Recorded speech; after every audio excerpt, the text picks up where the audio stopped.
Hi dears, ഇന്നത്തെ പുതിയൊരു വീഡിയോയിലേക്ക് എല്ലാവർക്കും സ്വാഗതം. അപ്പോൾ ഇന്നത്തെ ക്രാഫ്റ്റിന് വേണ്ടിയിട്ടും നമ്മൾ എടുത്തേക്കുന്നത് ഇതുപോലെ ഒരു ക്യാരി ബാഗാണ്. ഓറഞ്ച് കളറുള്ള ക്യാരി ബാഗാണ് കേട്ടോ. ഇപ്പം ഞാൻ എടുത്തേക്കുന്നത് ഓറഞ്ച് എടുത്തിട്ടുണ്ട്, അതുപോലെ യെല്ലോയും എടുത്തിട്ടുണ്ട്, ഗ്രീനും എടുത്തിട്ടുണ്ട് ലീഫ് ചെയ്യാനായിട്ട്. പക്ഷേ ഞാൻ ലീഫ് ചെയ്തില്ല. ഇതിപ്പോൾ നമ്മളൊരു ഫ്ലവറാണ് ഉണ്ടാക്കാൻ പോണേ.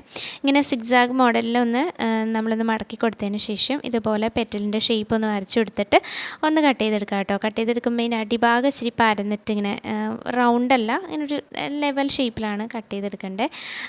എന്നിട്ട് ഞാനിത് ഒരുമിച്ചിരിക്കുന്നതൊക്കെ ഒന്ന് കട്ട് ചെയ്ത് ഇങ്ങനെ ഒന്ന് മാറ്റിയതിന് ശേഷം പെറ്റൽ ഒന്ന് സെറ്റ് ചെയ്യുന്നുണ്ട്. അടിഭാഗം ഒന്ന് നല്ലതുപോലെ ഇങ്ങനെ ചുരുട്ടിയിട്ടെടുക്കില്ലേ, അതുപോലെ ഒന്ന് ചുരുട്ടി എടുക്കുന്നുണ്ട് കേട്ടോ. നമുക്ക് ഒട്ടിക്കാനും എല്ലാത്തിനുള്ള എളുപ്പത്തിനാണ്, ഒട്ടിക്കാനല്ല കെട്ടാനുള്ള എളുപ്പത്തിന് വേണ്ടിയിട്ടാണ് കേട്ടോ അങ്ങനെ ചെയ്യണേ.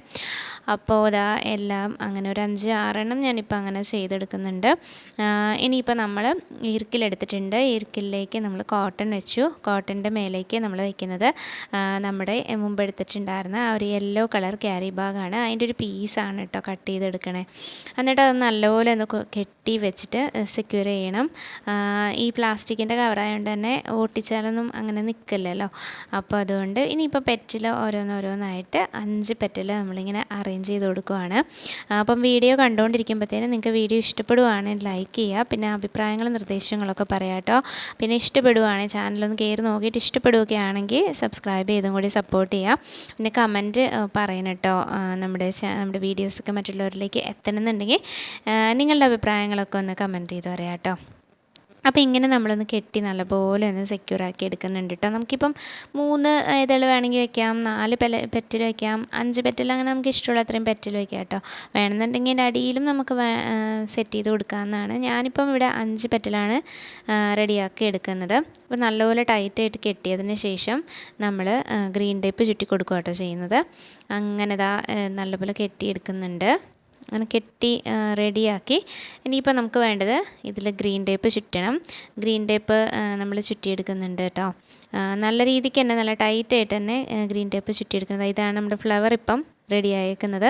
നമ്മൾ അതിലേക്ക് ഗ്രീൻ ടേപ്പ് എല്ലാം ചുറ്റി കഴിഞ്ഞിട്ട് ഇത് ഈർക്കിലയിലായതുകൊണ്ട് തന്നെ അത്രയ്ക്ക് അങ്ങോട്ട് അറേഞ്ച് ചെയ്യാൻ പറ്റിയില്ലായിരുന്നു എനിക്ക്. ഇത് നമ്മുടെ കെട്ടുകമ്പിയിലാണെങ്കിൽ കുറച്ചും കൂടി നന്നായിട്ട് നമുക്ക് അറേഞ്ച് ചെയ്യാൻ പറ്റും കേട്ടോ. ഇനിയിപ്പോൾ ഞാൻ എടുക്കുന്നത് ഇതിൻ്റെ മുട്ടാണ് ഉണ്ടാക്കുന്നത്. അതുപോലെ തന്നെ ഈർക്കിലിലോട്ട് പഞ്ഞി വെച്ചിട്ട് അത് നല്ലപോലെ ഒന്ന് ടൈറ്റാക്കി കൊടുക്കുന്നുണ്ട്. ടൈറ്റായിട്ട് കെട്ടിയതിന് ശേഷം നമ്മൾ ചെയ്യേണ്ടത് നല്ലതുപോലെ കയറ്റി നമ്മുടെ ആ ഒരു പകുതിയോളം മൂടാൻ പറ്റുന്ന രീതിയിൽ ഗ്രീൻ ടേപ്പ് ഒന്ന് ചുറ്റി കൊടുക്കുന്നുണ്ട്. അങ്ങനെയാണ് നമ്മൾ മുട്ട ഉണ്ടാക്കുന്നത് കേട്ടോ. 3 മുട്ടും അതേപോലെ 3 പൂവാണ് ഞാൻ റെഡിയാക്കി എടുത്തിട്ടുള്ളത്. ഒരുപാട് നമുക്ക് ഏതെങ്കിലുമൊക്കെ കിട്ടി കേട്ടോ. പെറ്റൽസ് ഒരുപാട് കിട്ടി, പക്ഷേ ഞാനിപ്പോൾ 3 എണ്ണം ചെയ്തുള്ളൂ.